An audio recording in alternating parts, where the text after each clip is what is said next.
आप अपनी रसोई में ये व्यवस्था बनाएं। आपकी रसोई में 100-100 ग्राम चीजें पड़ी है, क्यों है ऐसा? बाथरूम देखा जाए तो 25-25 ट्यूब रखे हैं लीपा पोती के, 25 तरह के साबुन रखे हैं, ये बड़े बड़े ड्राम जैसे तो शैम्पू के बोतला रखे हैं। इसलिए तो हो जाओ अब गंजे तुम भी, टूट टूट के गिर रहे हैं बाल। माताएं भोजन बनाती हैं, सिर का बाल टूट के दाल में निकलता है, सब्जी में निकलता है। मेरी ये बात नोट कर लेना, ये सर्च किया गया है, ये बाल टूट करके भोजन में और पेट में चला गया, वो बाल कैंसर को पैदा कर देगा।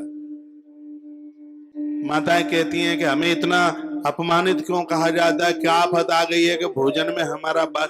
देखो, भोजन में बाल निकल गया है, इससे दिक्कत नहीं है। यदि वह बाल पेट में चला गया, बाल पेट में चला गया है, बाल कैंसर जैसा भयानक रोग हो सकता है। दूध आप प्रयोग में करें, मैंने ये पढ़ा है, दूध को छान करके आप लें।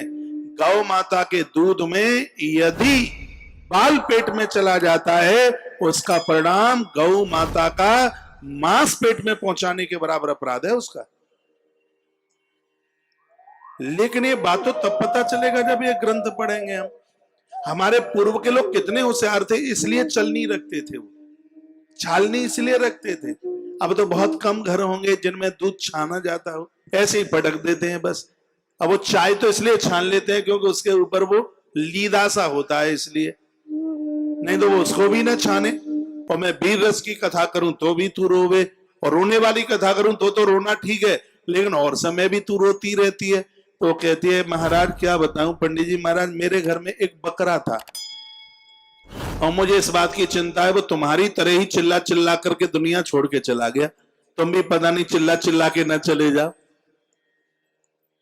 तो मुझे 15 महीना हो गए चिल्लाते चिल्लाते, 432वां दिन आज हो गया है, और मुझे बड़ी फिक्र है आपके घर की, परिवार की। ऐसी बात नहीं है, फिक्र ना हो तो फिर मैं ऐसा क्यों बोलूं? बुरा लगे तो मैं आपसे माफी मांग लूंगा 24 तारीख को, क्योंकि 18 पुराण 24 तारीख को पूरे हो जाएंगे। बीच में हमारी कोई बात बुरी लग गई होगी तो हम माफी मांग लेंगे हाथ जोड़ करके। लेकिन ग्रंथ की बात आपके पास तक पहुंचाना ये मेरा धर्म भी है और मेरा कर्तव्य भी है। ये संकल्प ले लो कि भोजन बनाओगे तो खुले बाल नहीं, उस समय जूड़ा बंधा हुआ होगा, सिर ढका हुआ होगा। भोजन बनाते समय, किसी के चरण छूते समय वो भगवान के मंदिर में सिर ढका हुआ होता है। ये उल्टी पुल्टी चीजें आप लगाते रहते हैं, उससे बाल इतना हल्का हो गया कि वो टूटता ही रहता है। चोटी करते हो तो गुच्छा निकल गया जाता है, इतना टूटता है बाल।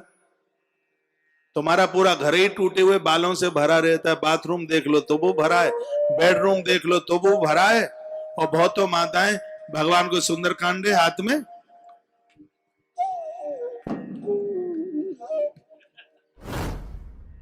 हाँ,